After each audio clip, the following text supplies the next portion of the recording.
Hola, buenos días, que Dios les bendiga, que estén teniendo un hermoso y maravilloso jueves. Recordemos que hoy es un día en el que el Señor no cambia, es el mismo ayer, hoy, por los siglos de los siglos, y como ha estado con nosotros, va a estar el día de hoy y nos va a dar victoria, nos va a dar libertad, nos va a dar gozo, paz, porque este es el día que Él hizo para que usted y yo nos gocemos en Él. El día de hoy nuestra perla de la palabra tiene que ver con un lugar, y ese lugar es Belén. Desde los tiempos antiguos, antes del nacimiento, muchísimo antes del nacimiento de Cristo, probablemente unos 750 años antes de que naciera Jesús, fue profetizado que el Mesías nacería en Belén. ¿Y por qué en Belén? ¿Por qué tenía que nacer en Belén?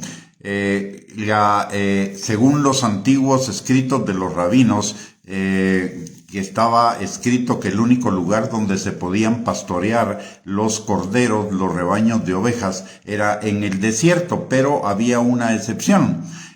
Los rebaños o los corderos que estaban destinados específicamente para el sacrificio en el templo debían ser pastoreados en un lugar cercano a Jerusalén, y ese lugar específicamente era en Belén, de tal manera que Belén era el lugar donde los corderos sacrificiales eran pastoreados.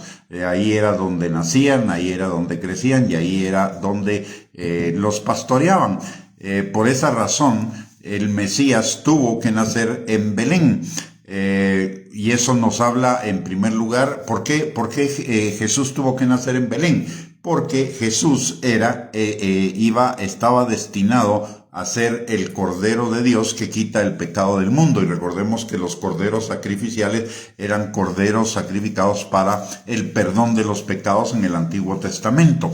Entonces Jesús tenía que nacer en Belén porque Él era el Cordero de Dios para ser sacrificado por los pecados de todos nosotros. La palabra de Dios dice que el Señor cargó sobre Cristo los pecados de nosotros en Isaías capítulo 53 versículo 6 y en Isaías 53 capítulo 12.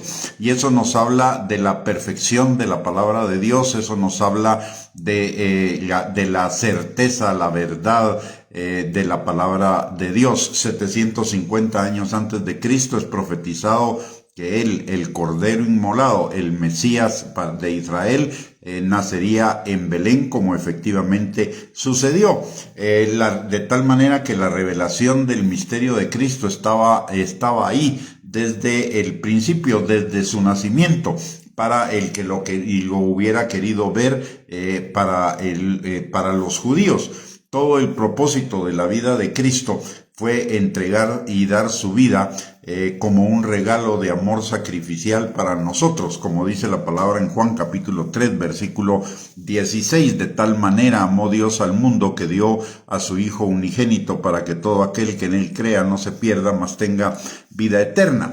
¿Y qué aplicación práctica tiene para nosotros esta enseñanza? En primer lugar, que la palabra es verdad, que la palabra, todo lo que la palabra nos dice proféticamente se cumple, y lo que no se ha cumplido es porque su cumplimiento está cercano, y lo que no se ha cumplido es solamente lo relativo a las profecías relacionadas con los últimos tiempos, que son inminentes. Entonces, de tal manera, en primer lugar, la certeza de la palabra. Podemos tener una certeza plena, absoluta, completa en la palabra de Dios. En segundo lugar, necesitamos recibir ese amor sacrificial del Cordero de Dios que quita el pecado del mundo.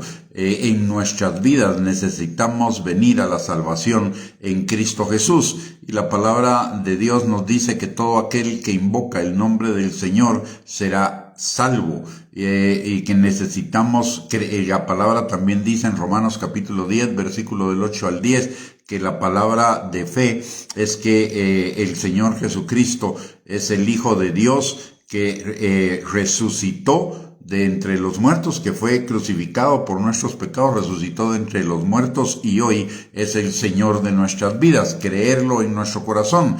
Es algo muy sencillo, no requiere de una fórmula, no requiere de una ceremonia. Lo que requiere es abrir nuestro corazón ahí donde estemos y decirle: Señor, yo te necesito. Señor, yo reconozco que te necesito, que soy pecador, te pido perdón de mis pecados, ven a morar en mi corazón, cámbiame, transfórmame.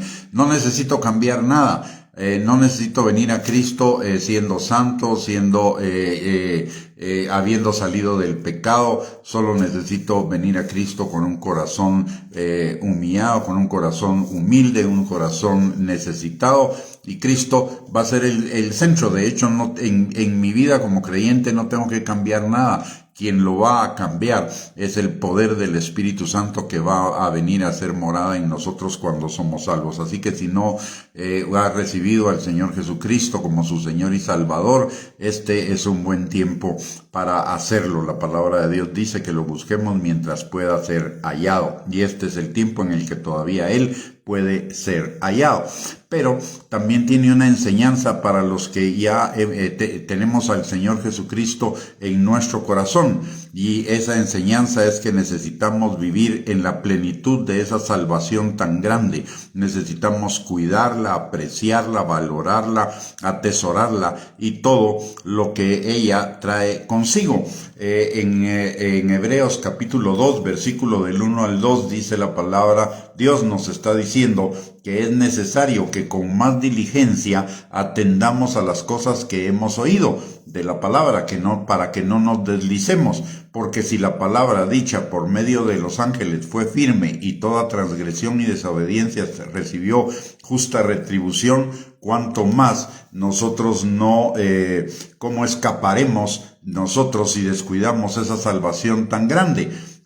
Así que lo que necesitamos es cada día hacer una entrega aún mayor de nuestras vidas. La palabra de Dios dice que la vida del justo es como la luz de la aurora, que va en aumento hasta que el día es perfecto, y justos somos todos nosotros los que hemos creído en el Señor Jesucristo. Por el otro lado, la palabra de Dios nos dice en Filipenses capítulo 1, versículo 6, que el que comenzó la buena obra en nosotros la perfeccionará hasta el día de Jesucristo. Recuerden el misterio de Belén, que fue profetizado 750 años antes de Cristo, relacionado con su nacimiento en el lugar de los corderos sacrificiales, se cumplió exactamente en el tiempo previsto por Dios para que Él fuera nuestro cordero sacrificial, el cordero que quita el pecado del mundo.